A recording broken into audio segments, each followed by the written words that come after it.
and welcome to another episode of Relationship Alive. This is your host, Neil Sattin. If you have ever felt like you wanted to be doing something, and instead of doing it, you put it off to do another day, and you did something else that you really didn't want to be doing, in other words, procrastinating, then today is going to be a great show for you, a powerful show. Because what you're about to hear is a session that I did with David Burns as a follow-up to the session that he did with me on facing the overwhelm that I was feeling with the sheer number of things I was trying to do.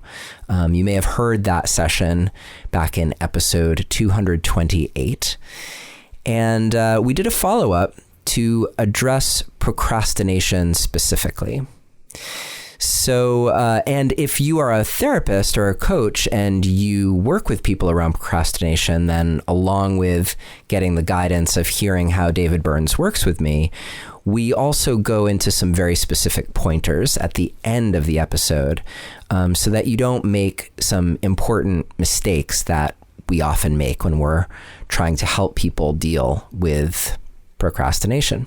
So it is a jam-packed episode, and as usual, we'll have a detailed transcript of the episode, which you can get if you visit neilsattin.com/feelinggood5. I've used Feeling Good for each of the episodes with David Burns, so this will be the fifth one. The very first one was just Feeling Good, so it's not Feeling Good 1. So Feeling Good 2, Feeling Good 3, etc., etc. And all of that was based on the fact that David has a book called Feeling Good that's sold millions of copies worldwide, and it's a classic on overcoming depression and anxiety. And it's been shown that just reading the book actually has a positive impact on dealing with depression. This episode right now is coming out just as David released the long-awaited follow-up to Feeling Good called Feeling Great, the revolutionary new treatment for depression and anxiety. And this book basically takes all of David's learnings since putting out Feeling Good decades ago and is basically a rewrite that incorporates all of the new things that he's learned along the way. And I actually just got my copy, so I haven't even had a chance to read it yet, but I'm really excited to check it out. It's definitely going to be a powerful book. As you can probably tell if you've listened to these sessions that I've done with David Burns and the profound impact that they've had on me. So I wanted to share this episode with you on procrastination because it was super helpful for me, and I'm pretty sure it's going to be really helpful for you as well. And I'm just going to ignore the fact that I've been putting off releasing this episode for months now. Ha ha ha. Anyhow, before we dive in, I just want to remind you that Relationship Alive is an offering for you so that you can have the best relationship possible, or relationships possible with yourself, with others. And if you're finding the show to be helpful, please consider a donation to ensure that we can continue. You can choose anything that you feel comfortable with, and honestly, every little bit counts. So to do that, just visit neilsattin.com/support, or you can text the word support to the number 33444 and follow the instructions. And this week, I'd like to thank Angie, David, Scott, Drew, Lydia, Anne, Valerie, Kirti, Jules, Cynthia, and Jane. Thank you all so much for your generous and, in most of those cases, ongoing support of Relationship Alive. Couldn't do it without you. Also, just a quick reminder that I have a free guide to my top 3 relationship communication secrets. These are the kinds of things that you can put into practice that will make communicating about anything, especially challenging things, easier and help you stay connected to the people that you love while you are talking about something challenging. To download that free guide, just visit neilsattin.com/relate or text the word relate to the number 33444 and follow the instructions. And this free guide is also the precursor to the full Secrets of Relationship Communication course that you can get if you visit neilsattin.com/course, COURSE.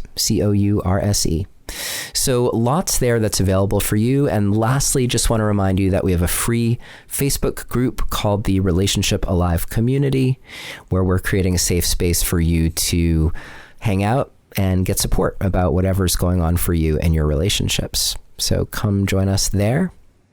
I think that's it. We're going to just dive in to this episode with David Burns. And we start by doing a little quick follow-up and check-in about the session on Overwhelm that we did. And so, you'll get a little taste of that if you haven't heard that episode yet. And then we are off to the procrastination races with tackling my procrastination. So let's dive right in. Well, I've been doing well. It's been interesting to have now a couple days of waking up and kind of feeling that overwhelm feelings start, and then to actively be engaged in some dialogue around that, like, basically like, I don't have to listen to you, and this is bullshit. I'm gonna do what I need to do, and the overwhelm isn't helping, and it's interesting that's been pretty effective, actually. Oh, that's great. Yeah. Let's do a quick tune-up thing here, and then we'll push forward. Great. See how good you are at all of that. No. So what's your name? Neil. What's my name? You'll be Neil, right? Yep, that's right. All right. And I just wanted to remind you once again that the fact is you're failing. Yeah, I don't have to listen to a thought like that right now. You don't, but it is factually true. That's all I'm saying. It's not true that I'm failing.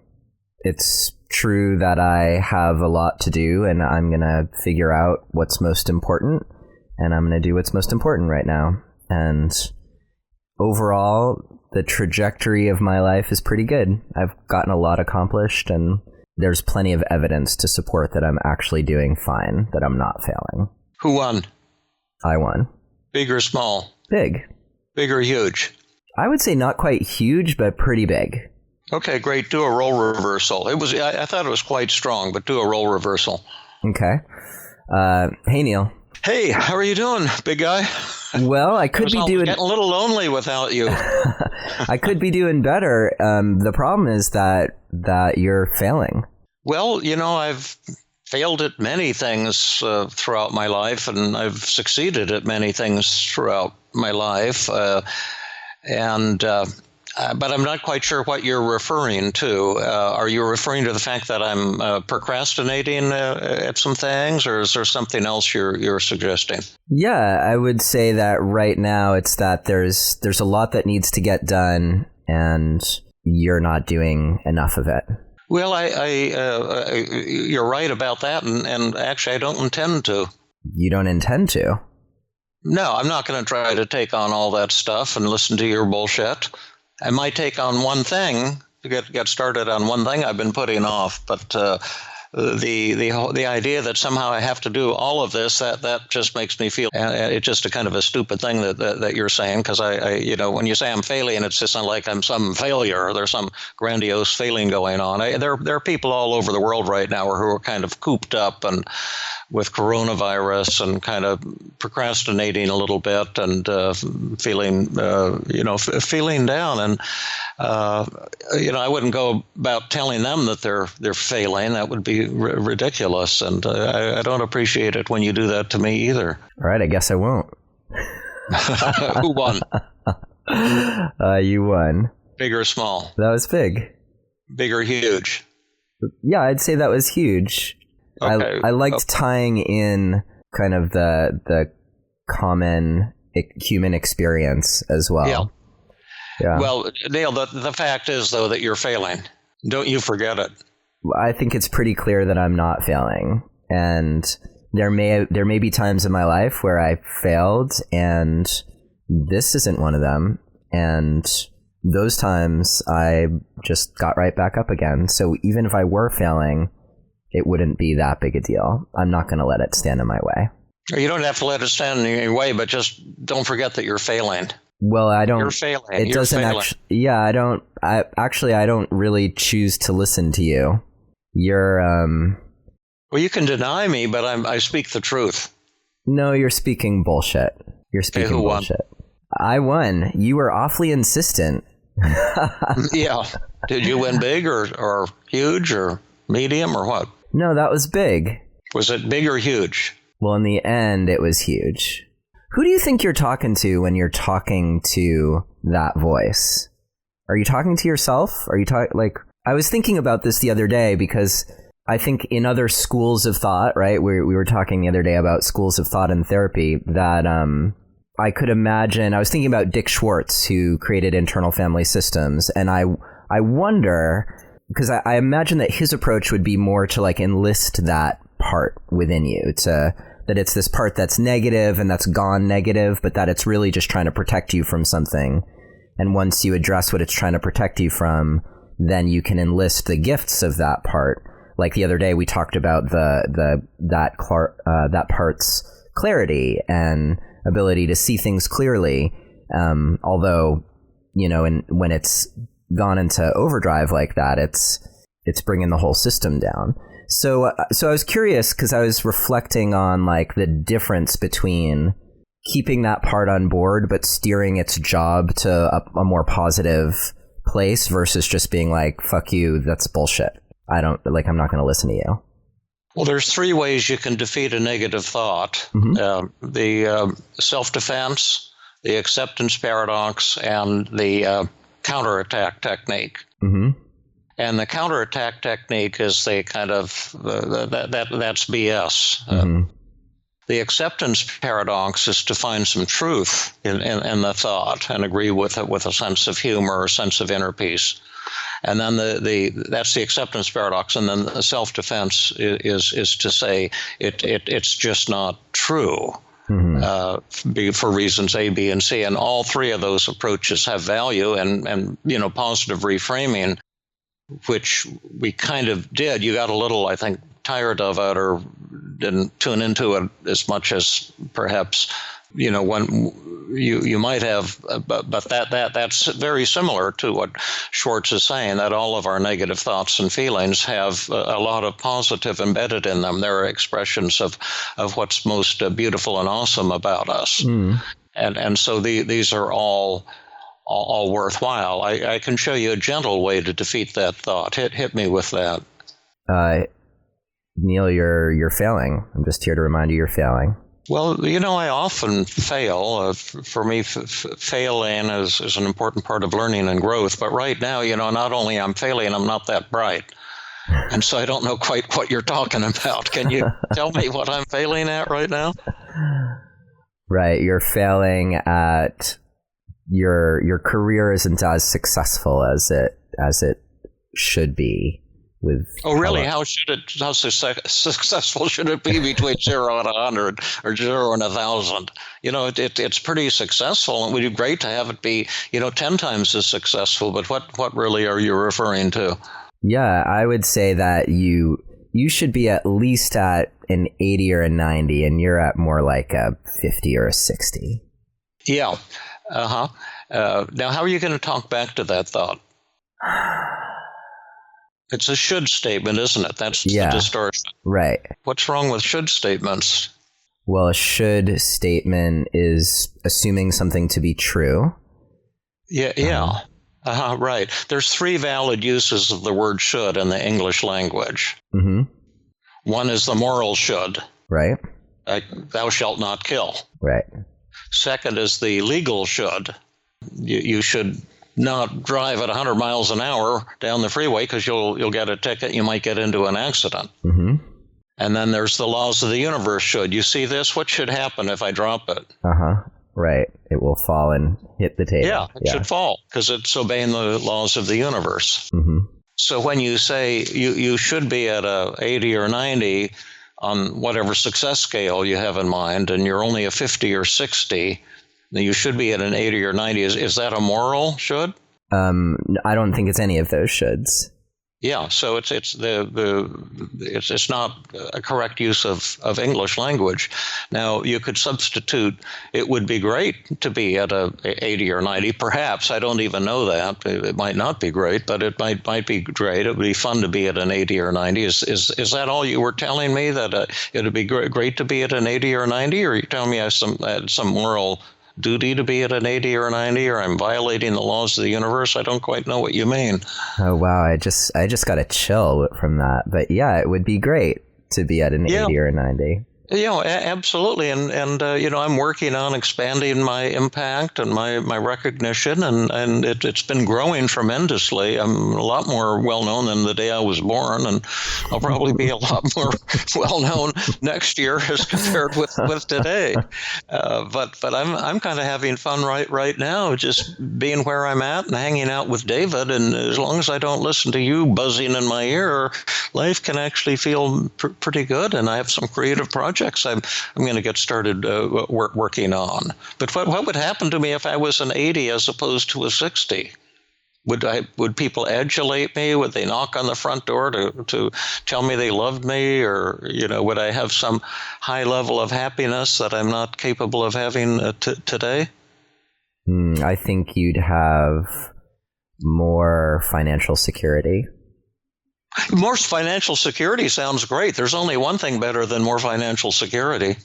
What's that? Tuning you out. Then I'll have happiness. People have a lot of financial security and they're not necessarily happy. But, I've got more financial security than I had 10 years ago, I suspect, right? Definitely. So I'm going to be proud of what I've done, and I'm going to keep creating and doing more. And the less I listen to you, the more I'll get done. but you're a useful reminder to me that when I'm kind of procrastinating or kind of falling short. So I want you to keep reminding me a little bit. I can do that. I can remind you that it would be great if you started working on the things that you want to be getting done. Well, I'm actually going to do that today. David's going to give me the secret of how to do that. Perfect. Then we're in good shape. So who won there? That sounds like we won. We won, yeah. Yeah. So should we push on to the next plateau? Let's do that. And I think just to clarify too, the acceptance paradox, I think I heard you do that, a little bit earlier when I said there are all these things that you should be doing. Maybe I can't remember exactly what I said, and you said, and I don't plan to. It's kind of like that's true. I'm not doing all those things. Was that the acceptance paradox as well? Or yeah, that's the acceptance paradox. Yeah. Say to me, David, you should be doing more. David, you should be doing more. That's probably true, but I've decided to do less. Right. And I think of those three techniques, it's the most powerful, but the various three ways of defeating negative thoughts have various purposes and roles. They're all very effective. Telling yourself that you're very successful already is self-defense. I was talking to Linda Jackson this morning, who's the publisher I mentioned, and I was telling her how awesome you are, and I'm sure many people feel that way. But what good is it of having accomplished a lot of things if you can't give yourself some credit and kind of admire what you've been doing? Tell me a little bit about the procrastination. What happens when you're procrastinating? What happens when I'm procrastinating? So generically, when I'm procrastinating, there's something that crosses my mind and the way it crosses my mind is, I want to do this thing right now. And usually the way it works for me is there ends up being a whole list of, all right, I want to do that. I want to do that. I want to do that. I end up making a sort of a mental list. And then I get to, okay, I want to make a list and organize all those things so I don't forget them and so that I can attack them strategically. And I might start procrastinating there where even though I know I at that point need to make the list, or at least that would be my assumption, Then I get really good at finding other things to do. Yeah. Okay. Sounds familiar and not atypical at all. Yeah. And sometimes the other things to do is like I'll start to do the thing, but then my mind just gets kind of like peppered with like, oh, you forgot this thing. Oh, you forgot that thing. And I'll start writing those things down. It's not uncommon though for one of those things to be suddenly super urgent. Oh, right. I didn't pay that thing, or right, my kids are hungry. I got to make some lunch for them, or whatever it is. And so then I'm kind of off doing something else, and it can take a little while to come back around. Right. Well, I'll show you an approach that's been helpful for me and for many people. And, this all was kind of an experiment or a test to see if it worked. But Let me ask, would you like help with your procrastination? Definitely. When would you want to be helped? What day would you want to be helped on? Today. Today. What time today? What time today? Would you? Yeah. How about now? You want help overcoming procrastination while you're having the therapy session about procrastination, or perhaps at a time after we're done with the session? Oh, I thought you meant when did I want to start working on procrastination? Well, we can work on it right now, but I want to know when you want your procrastination to come to an end. What time today? Well, how about immediately when we're done? Okay, so that's going to be 11:30 because I have a call with a conference call with a couple colleagues at 11:30. So now, what is one thing that you'd like to do at 11:30 that you've been putting off? I would like. It could be your editing. It could be making your list of things. It could be anything you want. Yeah, I think so. There are two things that jump out at me. One is making my list, and the second would be finishing my books for 2019, my financial books. Oh yeah, that's horrific. Yeah, I had that one earlier in my retirement trust. I've been collecting world coins and paper money since I was a little kid. And so I've put some investment in world paper money. And then I thought, gosh, I'm getting older, and if something were to happen to me, it'd be easy for me to sell it than for Melanie to know how to sell it. So I consigned a huge amount of stuff to this Heritage Auctions in Dallas, and they've done a fabulous job of auctioning this stuff. And then I had a whole year of invoices I had to go through. How much did I pay for this item, and how much did they get for it? And so for Uncle Sam, for your income tax reporting. And boy, I was putting that off all year, and I had to bite the bullet on that to get it by our accountant said by February 1 is the drop dead date. And so I was really got myself doing that. And once I got into it, it wasn't that bad, but I can tell you, boy, I was really avoiding that one, so I know that thing. Now, do you want to do the list or the work on the financial books at 11:30? Well, it doesn't make any difference. I know that those books have to get done, and I know that's harder. Okay, great. So let's work on that one then. Yeah. Okay. Now, let me ask you something here. Would you be willing to work on those books from 11:30 to 11:35 only? Sure. Okay. Now, let's make a little list. This is called Little Steps for Big Feats. Take a piece of paper. Okay. And let's break up the task of doing those books into little tiny steps, 1, 2, 3, 4, 5. And each step has to be something you can accomplish in, say, 10 or 15 seconds or 30 seconds or 1 minute or something like that. So what's the very first thing you'd have to do? Very first thing I'd have to do is decide where I'm working. That's a mental decision. Yeah. Right? Well, can you make that decision right now? Sure. So I will actually sit here in my room where I'm less likely to be disturbed by my homeschooling children. So step number one is sit down in my. Is this your office or what is this? This is my everything room at the moment. So. Okay, I'll put room. Mm-hmm. Okay, and then what's the second thing you're going to have to do? The second thing I'll have to do is make a small list of the different tasks associated with getting my books done, because it can be a little complicated. Okay, and so you'll make this little small list on a piece of paper. Yep. Okay, list necessary tasks. Uh-huh. Okay. Like there might be 3 or 4 tasks. Right.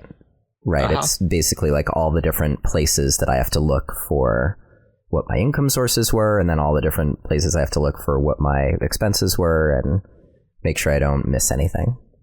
Okay, what's the third step? Say it might be one of the things you just mentioned. Yeah, I think the third step would be to look at what's done already, and there's a decision that needs to happen about whether I pick up where I left off or just scrap the whole thing and start from the beginning again, because it might be easier to do that. You're going to have to make that decision now, and because we're going to have to fill up 5 minutes with specific things that can be done in 5 minutes. Okay. All right. So in this moment, I have to decide. You made a list of necessary tasks. Yeah, I'm going to start over. Okay. So should we cross out number 2 from your list? No, because starting over still is going to need number 2. Okay. Yeah, starting over just basically means like deleting all the work that I had already done. That was only partial, and I think it's going to be more complicated to figure out what I already did and didn't do than, because I got kind of interrupted midway through. Yeah. So would step 3 be delete previous efforts? Yes. Or put them in a separate file or something? Yeah. Okay, 3 is delete previous efforts. And then what's step 4? Step 4 would be basically importing all of my, like for each place where I have income transactions, to import all of those list items into my software. Okay, so put import income information into software. Mm-hmm. Right. Now, is that something you know how to do there, that one? Yep. Okay. And what's step number 5? We've probably gone over 5 minutes at this point, but step number 5 would be to categorize everything that got imported. Would it be categorize everything or categorize one thing, or? Got it. So you categorize one thing first? Yeah, so what I would do is or you look at them and then organize them into different buckets. Exactly. So like one bucket at a time, I kind of group all the transactions together, and then I can categorize it. So let's just say group one category together. Now I have some more questions for you. You said you needed help, overcoming your procrastination, mm-hmm. right? So let's look at this list and see what step you might need help with. Do you need help with step 1? Sit down in my room. No, I can do that. Mm-hmm. Do you need help with step 2? List the necessary tasks. I think what I would probably need help with is not step 2, but what might happen between step 1 and step 2, which would be the temptation to open my computer and see what the latest news is, or about the coronavirus. Now take a new piece of paper and draw a line down the middle and label the left-hand column problems and the right-hand column solutions. Okay.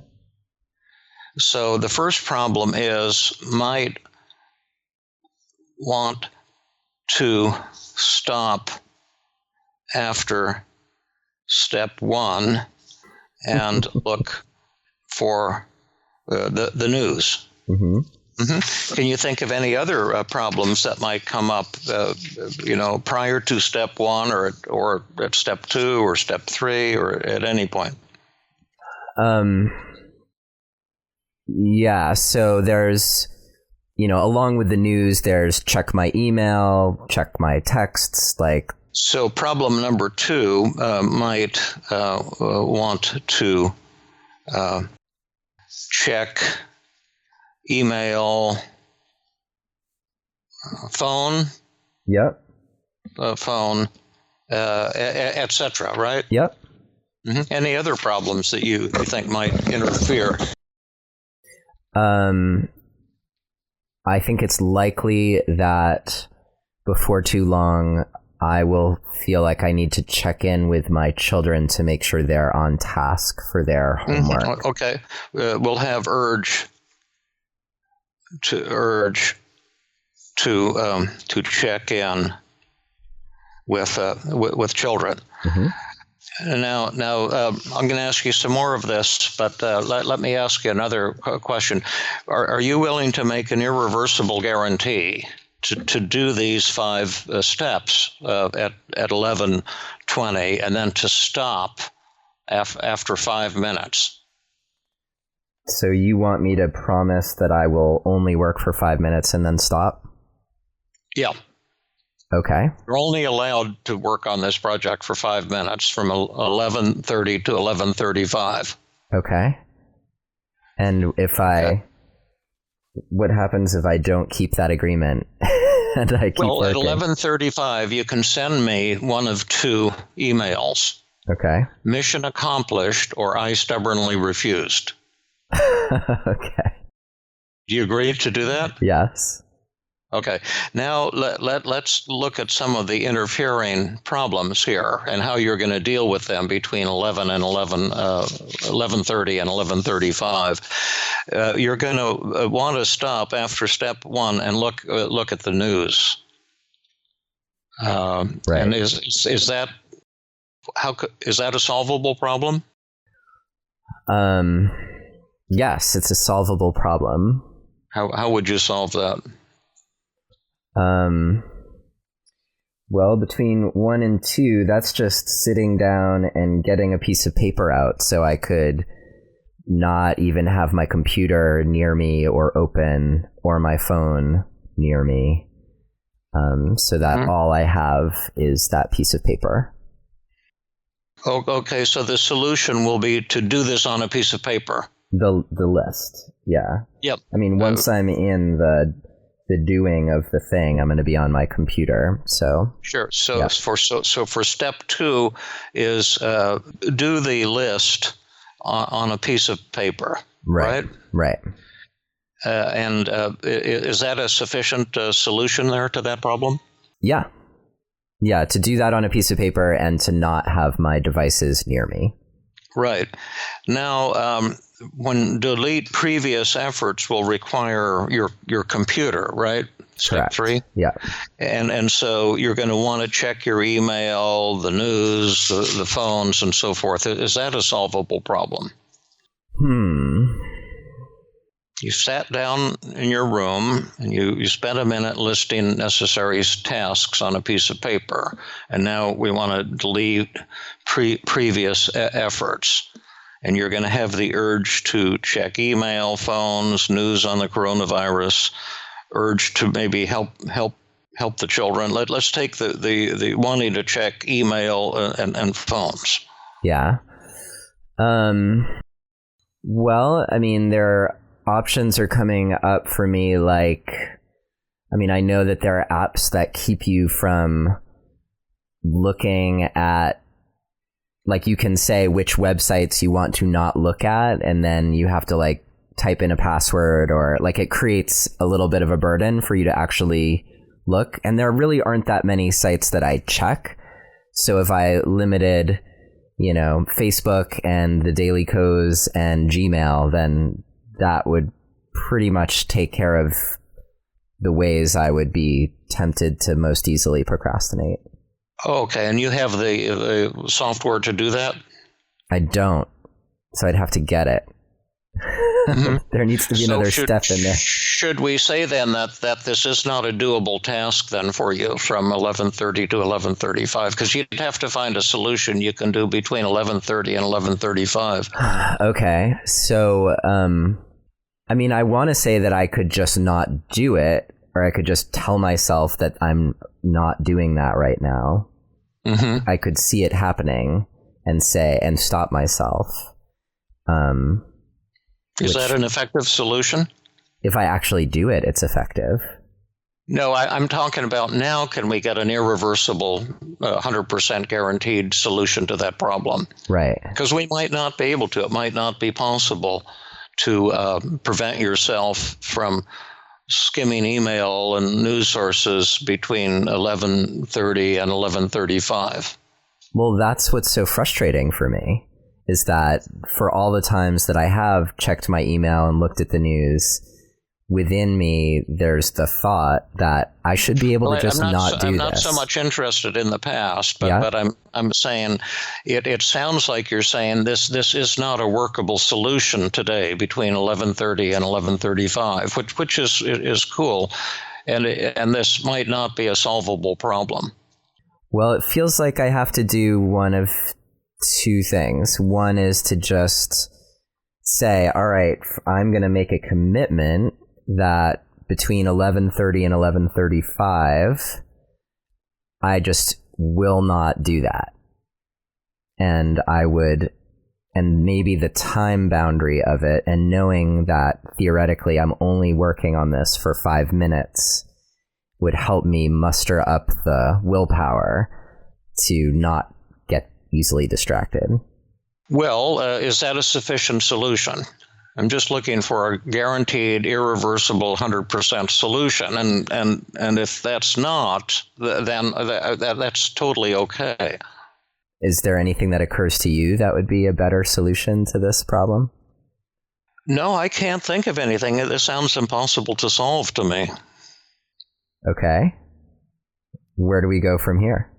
Wherever you would like to go, but it sounds to me like it's not very appealing to you to commit this 5 minutes from 11:30 to 11:35, No, and that's totally cool. I can commit to 5 minutes. I can do that. I can do it. But what if you get this urge to go looking at the news or the virus or the emails? Because you told me that's something you can't resist. I think I can for only 5 minutes.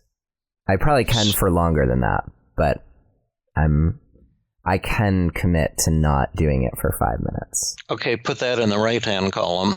I can commit to resisting for 5 minutes. Now, are you sure you want to make that commitment? Yes. Okay, and then how about problem number 3? You'll have the urge to check in with the children. Yeah.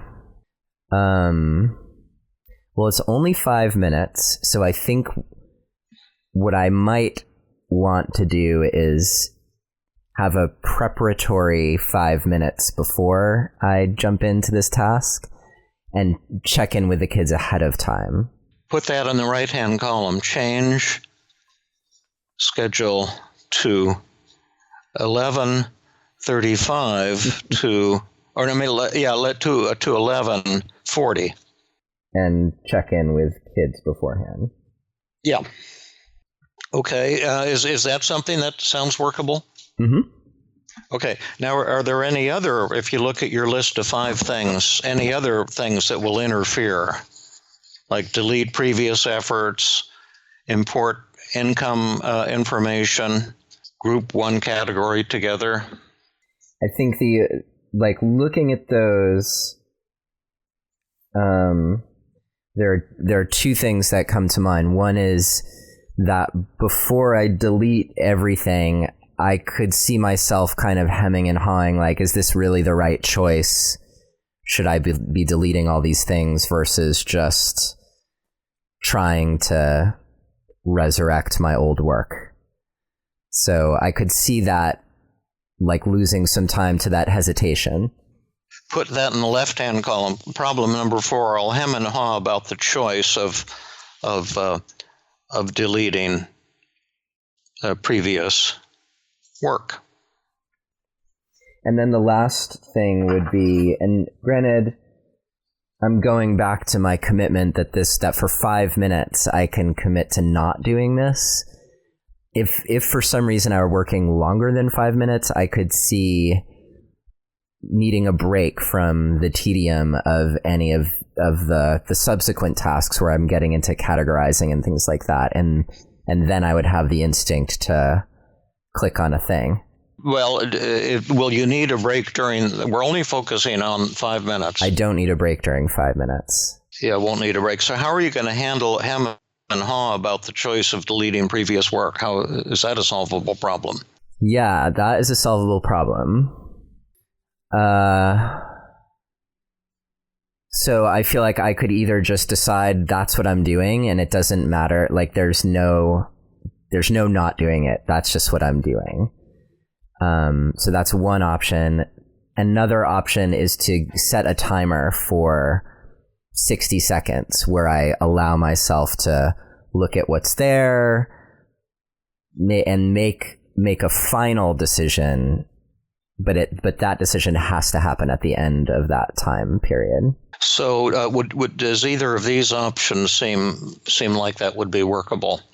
I wrote down just decide now or allow 60 seconds. Those are the two options you mentioned. Yeah, I think allowing 60 seconds, because I have this sneaking suspicion / memory that deleting lots of things might be easier said than done, but I could be wrong. So if it's super easy to delete everything, then no problem. If it's super challenging to delete everything, then it might.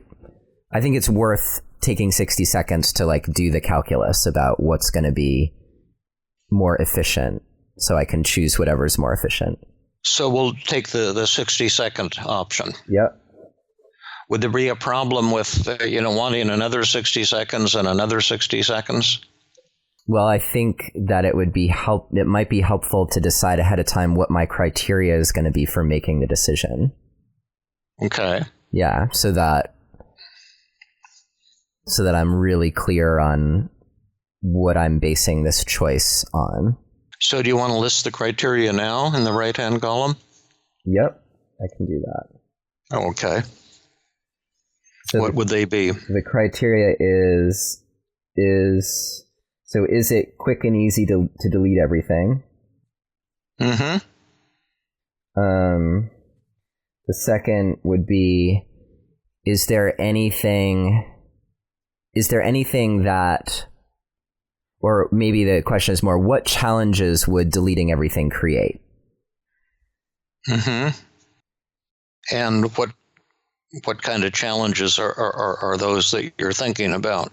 Well, yeah, so the only one that really comes to mind is I can't remember if I have like accounts linked, and if that's the case, sometimes it's weird where like you link an account and then when you go back to like relink it, it won't upload like all the old transactions that you deleted, because like somewhere in the system there's still a record of it having been uploaded at some point in time. Mm-hmm. So it's more like, by deleting everything, am I going to make it more challenging for me to do the actual steps I need to do, the import steps? And how will you determine the answer to that question? So I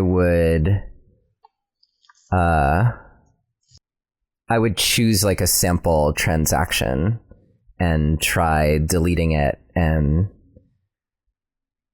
I might also look at, I can't even remember if I did link any accounts, honestly. So it may be that it's totally moot and like this is a non-issue.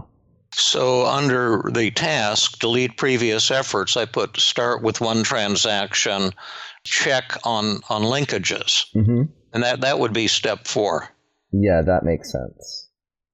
And then step 5 would be import income information into software. Yeah. Not step 4. Yeah. And step 6 would be the grouping. Group one category together. Yeah. Okay, that's a good fix. Can you see anything else that would prevent you from spending 5 minutes on these steps? No. Okay.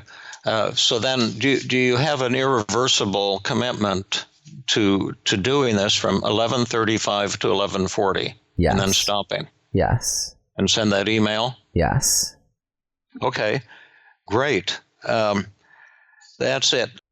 David, we need to take a quick break here in our session, and this is amazing work that we're doing. Just to mention this week's sponsor. So if you are looking for some extra support around things that get in the way of your happiness or achieving your goals, like, for instance, procrastination, one great way you can do that is from the comfort of your own home or office or anywhere really, using BetterHelp.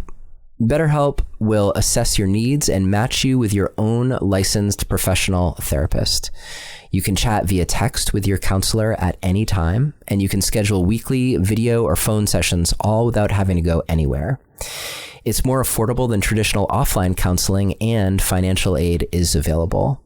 They also offer a broad range of expertise so that you can find the person most suited to helping you with your own unique situation. In fact, so many people are using BetterHelp that they're recruiting additional counselors in all 50 states.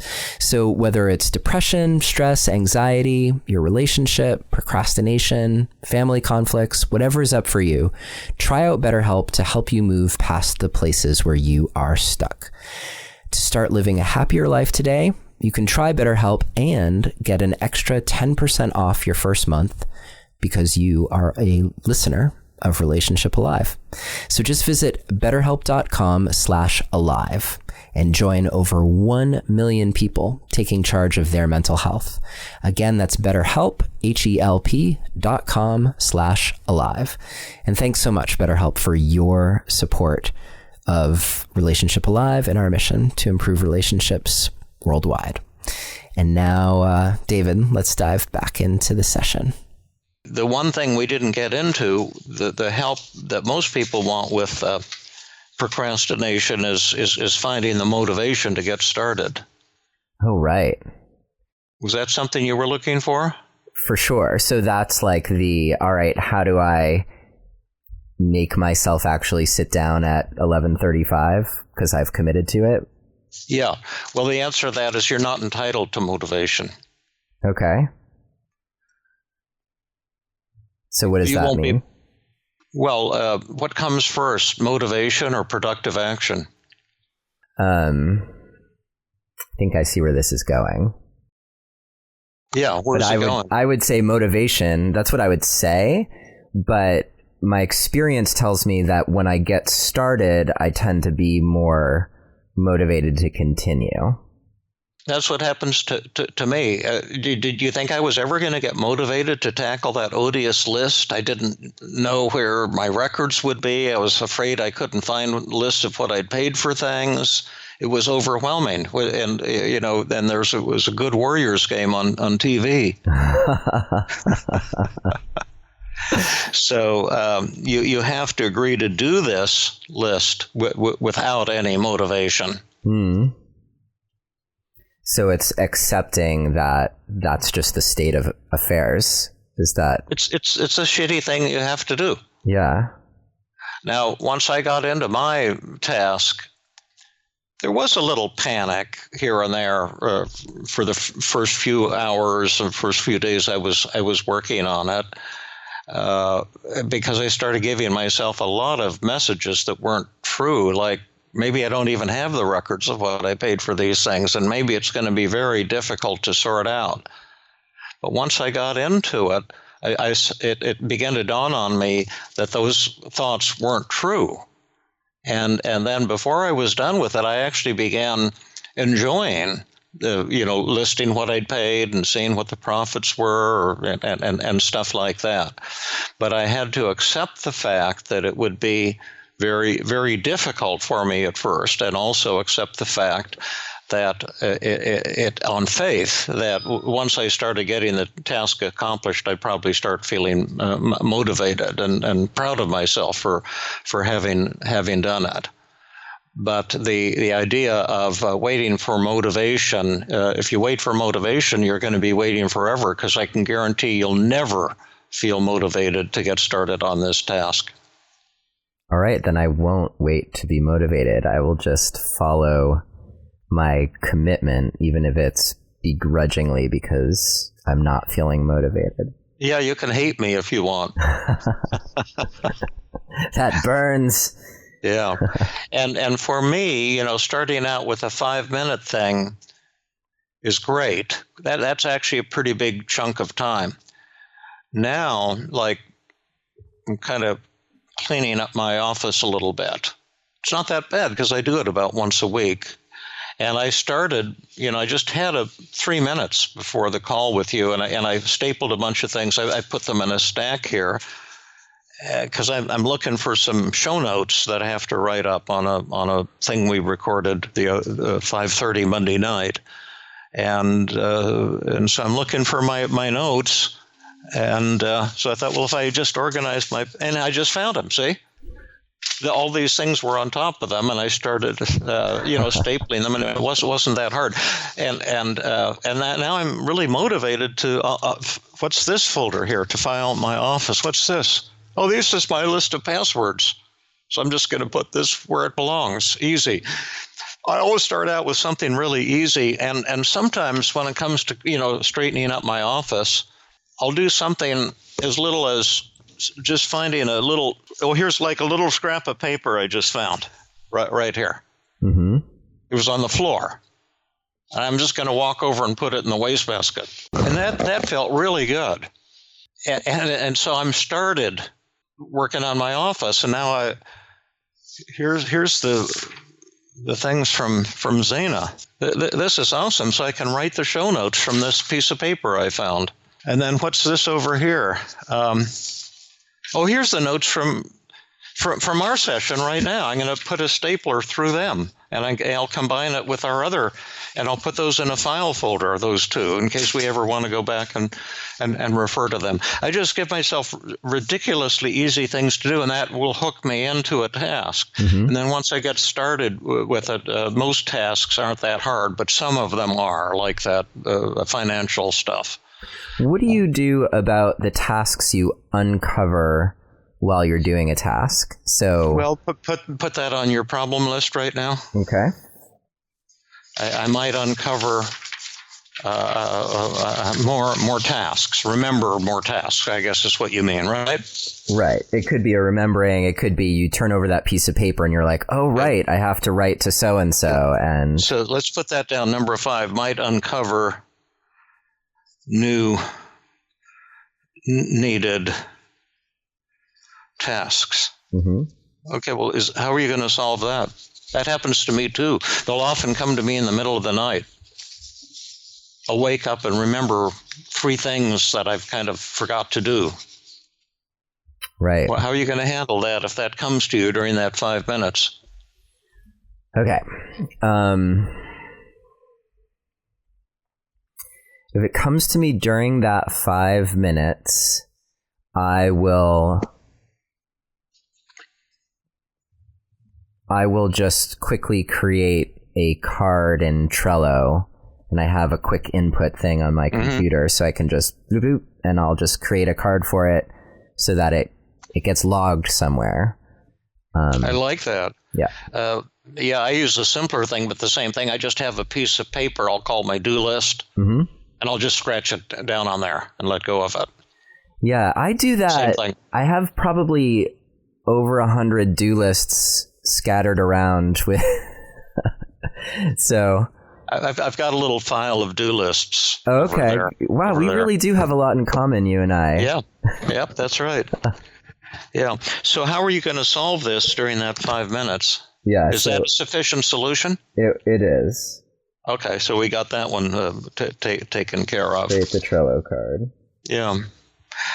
And then I've also found that doing simple things on my do list can also be a source of gratification. Some of them are harder, like Jack Hiroshi asked if he could. I recorded a 2-day workshop that people took online on anxiety disorders, and it's a fantastic workshop in person. But on the online, it wasn't the same. There was no one live. I was just recording it for him. Mm-hmm. And the feedback, some people loved it, but some people weren't that excited about it. And, I wasn't that excited about it because, like, we're doing live now. This is what I feast on. And with a big audience, I totally love it. And I know I've learned how to do it. Yeah, that's why I love the live show, too, the live podcast. Yeah. Oh, yeah, it's fantastic. Then he emailed me. It said, well, like, with this coronavirus, do you mind if I run that workshop again? And he's very fair with me, and he would, pay a good share of the royalties, whatever that comes in from it. But I've been kind of putting it off because I don't like putting out something that's very good.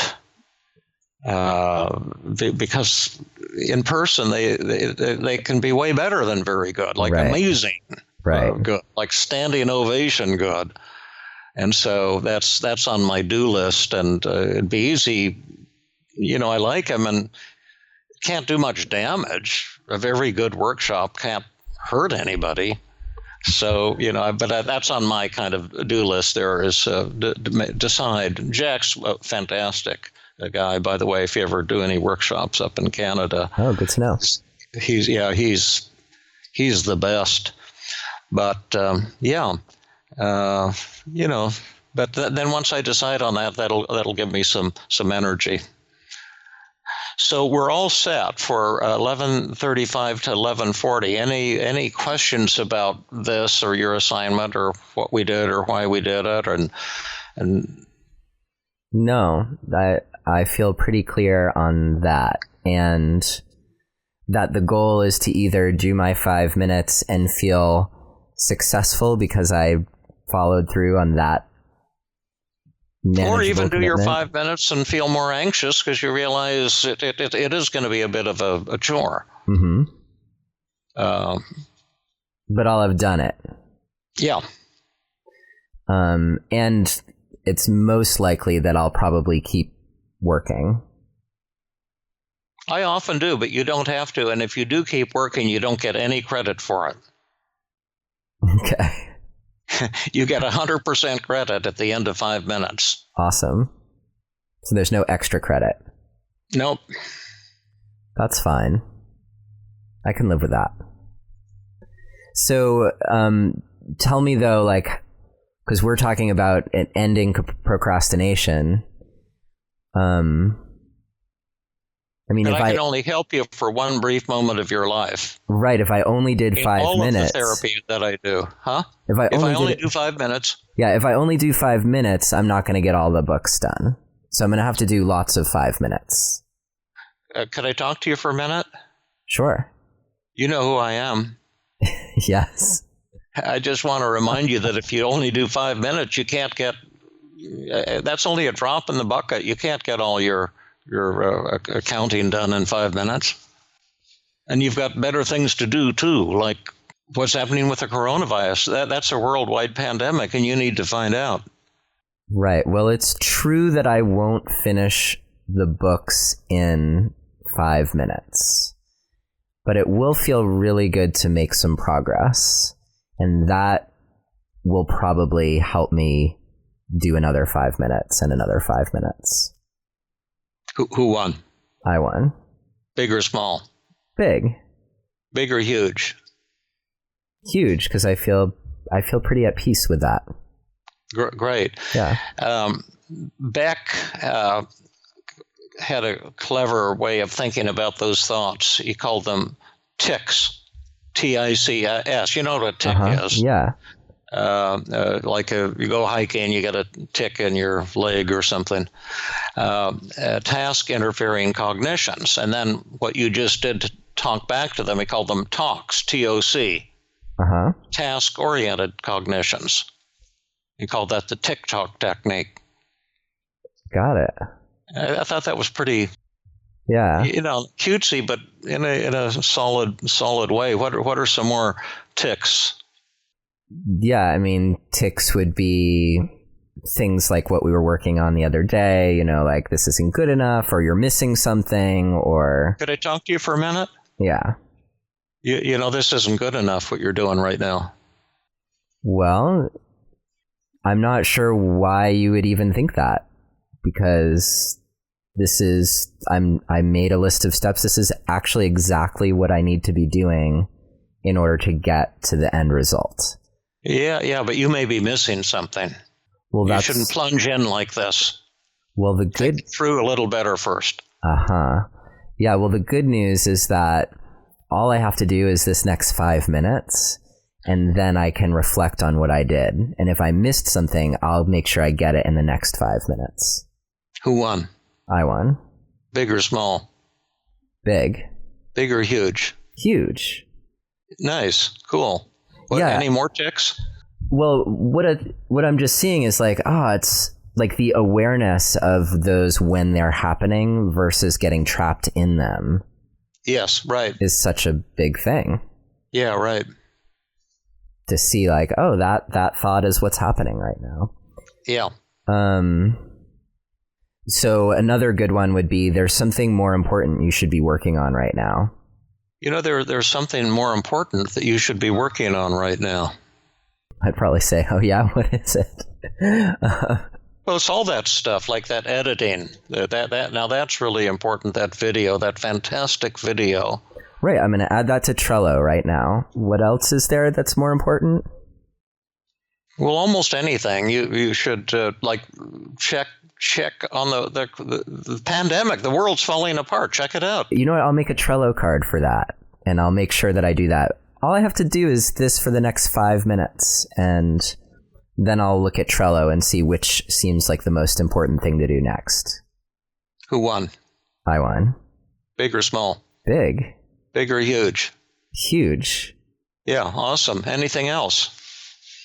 Any more ticks trying to burrow into your skin?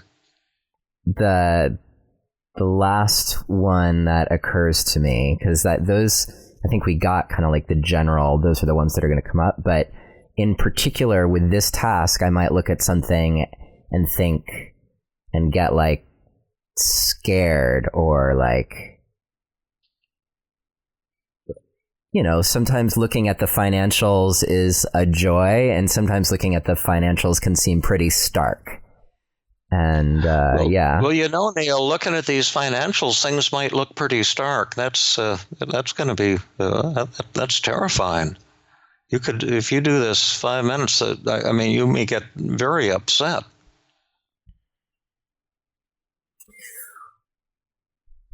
I think what's upsetting is not knowing what's going on in the financials, and so knowledge is power. And so if in fact there is something upsetting in there, it will be really helpful to know what it is so that I can actually do something about it. Who won? I won. Big or small? Big and huge. Big. Yeah. And that would be like just the exposure therapy aspect of what we're doing. You know about right, exposure. Like confronting actually doing it and confronting the fear. Yeah. And then typically you discover the monster has no teeth. Right. And that's the basis of Buddhism. And a lot of things, but yeah, there's that aspect of overcoming procrastination. Any other negative tics? How about I'll do this later when I'm more in the mood?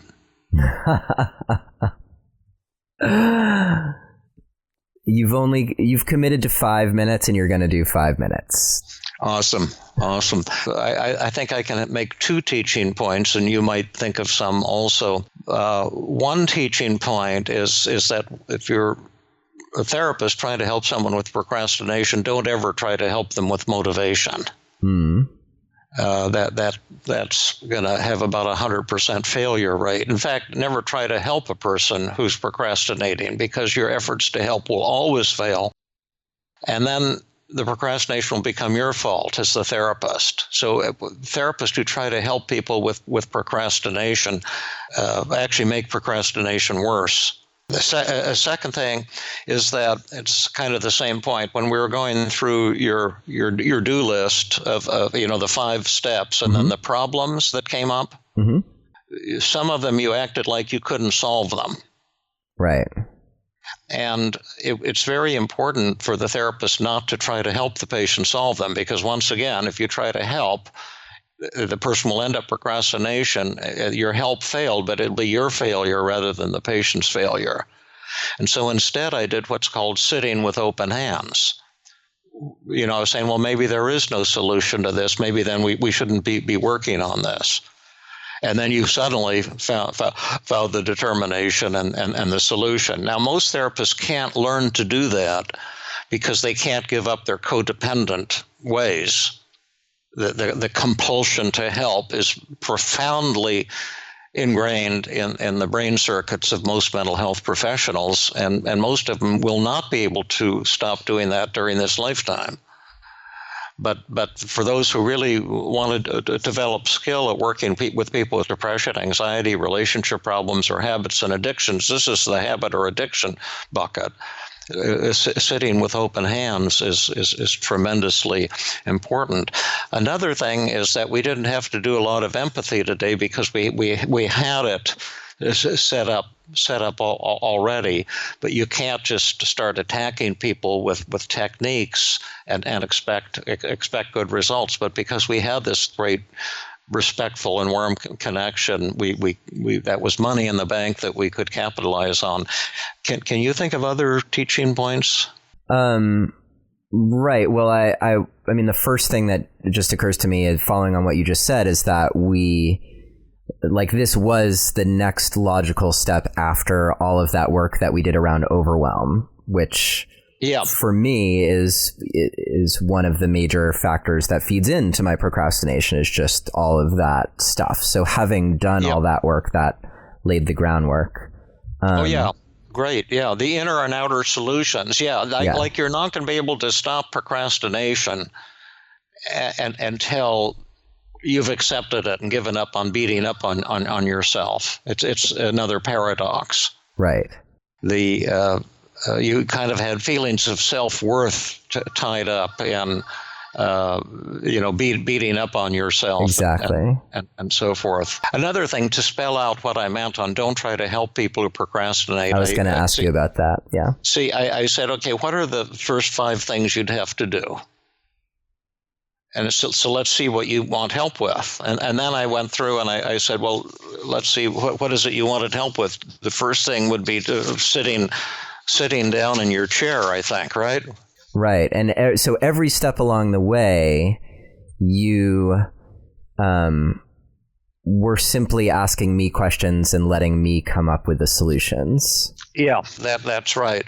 And you see, I've misplaced my list, but the first thing was sit down in my chair. And I said, well, is that something you need my help with?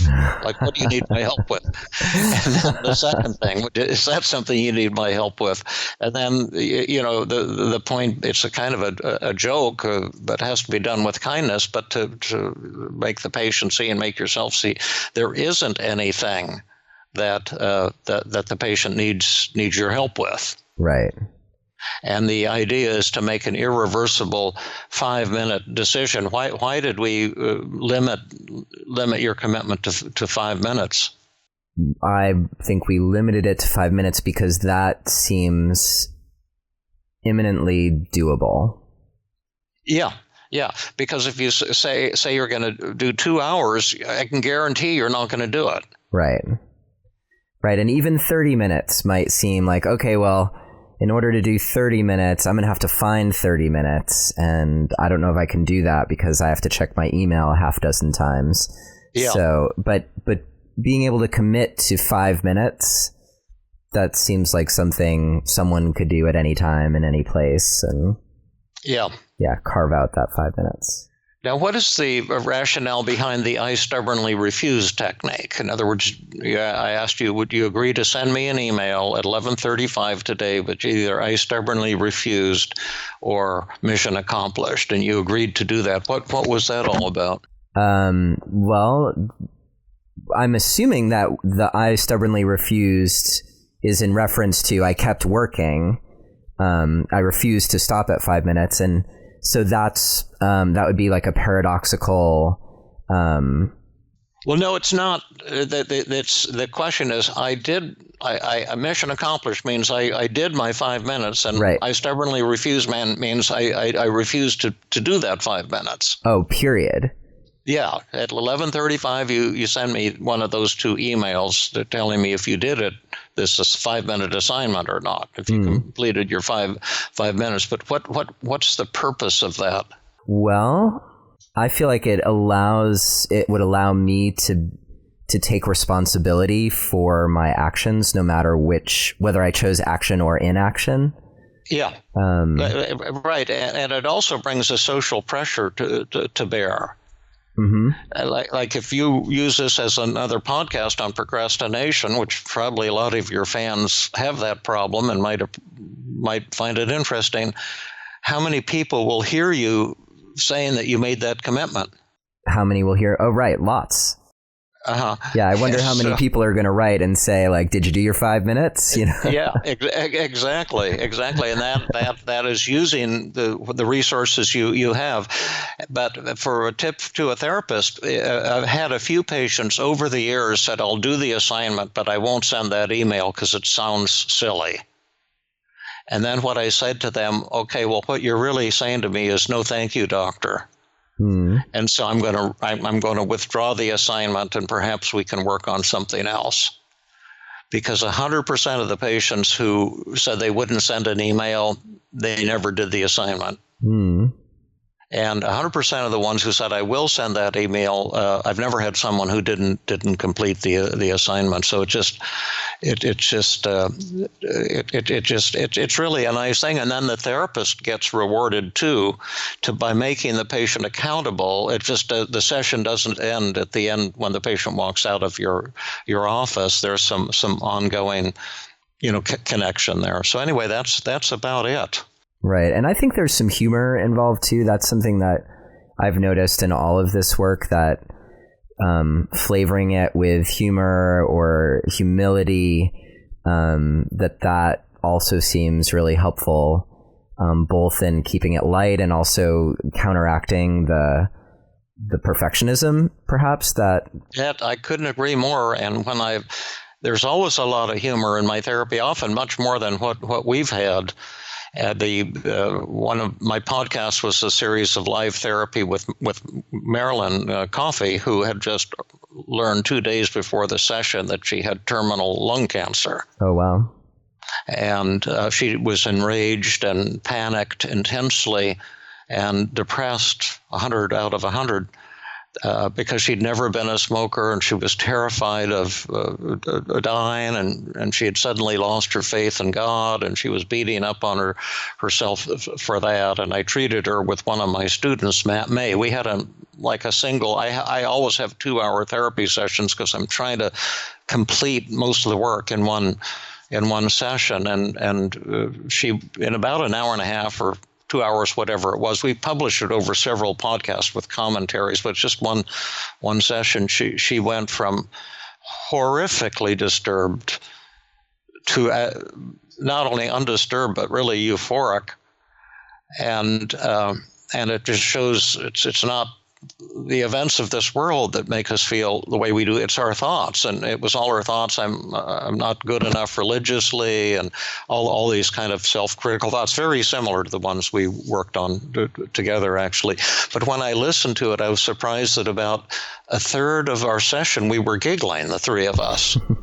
And laughter is such a healing dimension, and I rarely talk about it in my teaching because I don't know how to teach humor, but I think it is so beautifully anti-perfectionistic, and the message is just hanging out. I just love to hang out with you, and this might be, and it's fun to be open and vulnerable and real with people rather than trying to impress somebody. I mean, it's fine to have high standards, but perfectionism and beating up on yourself is something that has not been terribly effective for me. And like today, it was just like flowing and being alive. You say that, people don't know what it means, but that's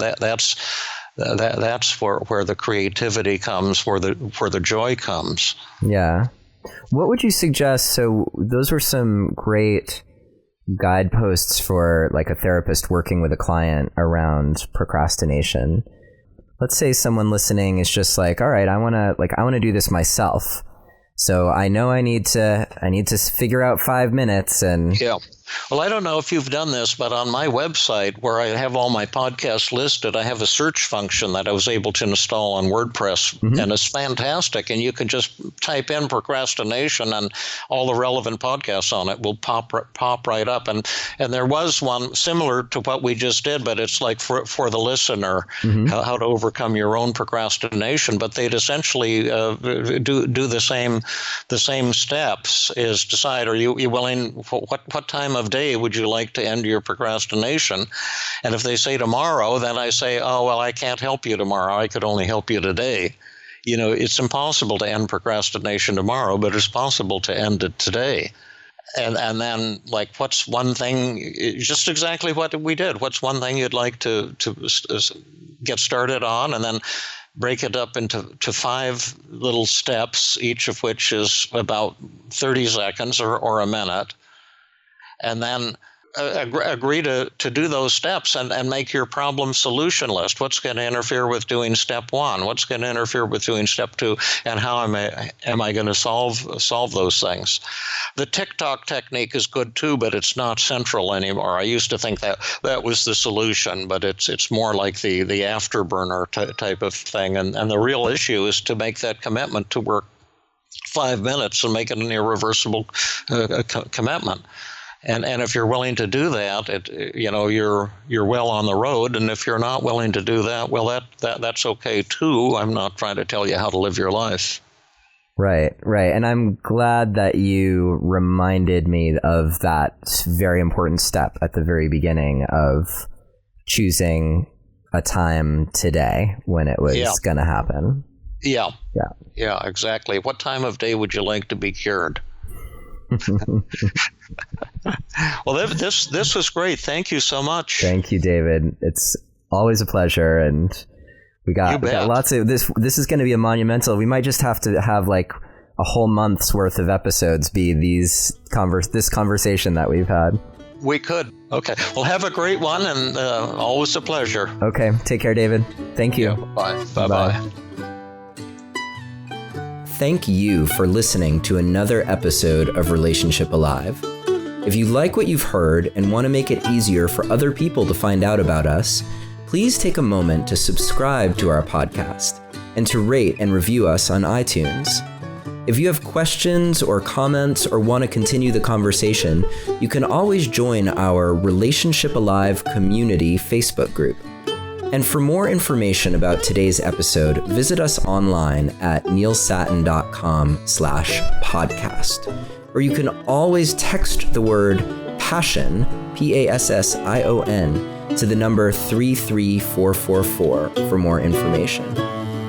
Finally, do you have a burning question that you're hoping we can have answered here on Relationship Alive, either for a future or past guest? Let me know and I'll see what I can do. Take care and see you next time.